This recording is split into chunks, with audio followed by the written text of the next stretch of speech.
Guys, আসসালামু আলাইকুম। আমি সবগুলো মশলা কিন্তু দিয়ে এটাকে এখন আমি ভুনা করে নেবো। আর কিছুটা পানিও দেওয়া হয়েছে।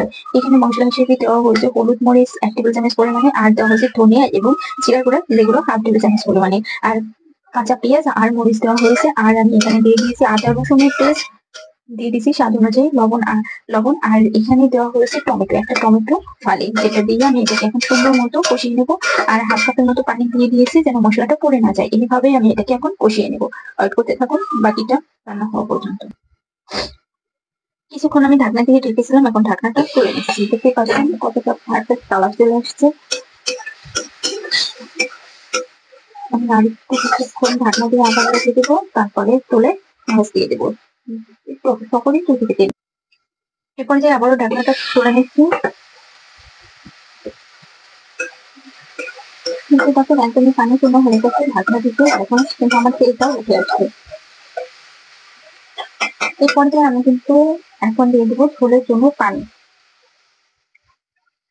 এখানে প্রায় আমি 1.5 কাপের মতো পানি দিয়ে দিলাম, দিয়ে এটা ভালো কোথা পর্যন্ত অপেক্ষা করবো।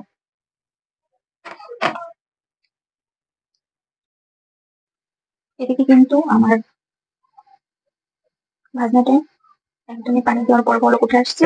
এখন আমি এটা মাছগুলো আগে থেকে ভেজে নেওয়া পাঙ্গাস মাছগুলো দিয়ে দিচ্ছি। এখন অনেকেই নাকটা শিখতেবেন যে পাঙ্গাস মাছ। হ্যাঁ ভাই, আমি গরিব মানুষ, আমার পাঙ্গাস মাছ খেতে অনেক ভালো লাগে। বিশেষ করে এই শীতের দিনে পাঙ্গাস মাছ খেতে কিন্তু আমার আরো বেশি ভালো লাগে। শীতে পাঙ্গাস মাছটা রান্না করে রাখি যে জমে যায়, সেই জমানো তরকারিটা দিয়ে আমি গরম গরম ভাতের সাথে খেতে যা ভালো লাগে, এটা যারা খায়নি তারা বুঝতে পারবে না। আমরা যারা গ্রামের তারা কিন্তু সবাই এরকম খেয়ে থাকি, সকালবেলা গরম গরম মা ভাত রান্না করে দেয়, আর বাসি তরকারি দিয়ে এরকম খামা খামা যে পাঙ্গাস মাছের তরকারিটা থাকে, ওটা দিয়ে 1 প্লেট ভাত খেয়ে নেওয়া যায় অনায়াসে। সেটাই তো। সব কথা মূল কথা, আমি পাঙ্গাস মাছ খেতে পছন্দ করি, তো আমার পাঙ্গাস মাছ খেতে ভালো লাগে। আর সেই পাঙ্গাস মাছটা আমি রান্না করছি। আমি কিন্তু আজকে আর কোনো সবজি দিয়ে এই মাছটা রান্না করবো না, জাস্ট আমি একটা টমেটো দিয়েছি আর মশলা পেঁয়াজ মরিচ এখন অপেক্ষা করি কিছুক্ষণ, তারপরে দেখিয়ে দিয়েছি খানালে।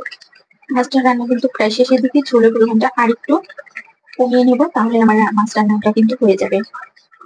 আর 2-3 মিনিট আমি এভাবে জ্বালিয়ে নেবো। এই পর্যায়ে দিয়ে দিচ্ছি আমি ধনিয়া পাতা কুচি।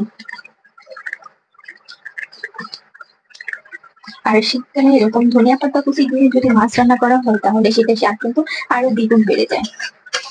দেখতে পাচ্ছেন কতটা লোভনীয় আমার একটা মাছের তরকারি হয়ে গেছে। আর অবশ্যই আমার এই রেসিপি ফলো করে আপনারা একবার হলেও বাসায় রান্না করে দেখবেন। এটাই হলো আমার মাছ। এবার মাছ রান্নাটা শেষ, এখন আমি চুলাটা অফ করে নামিয়ে নিচ্ছি।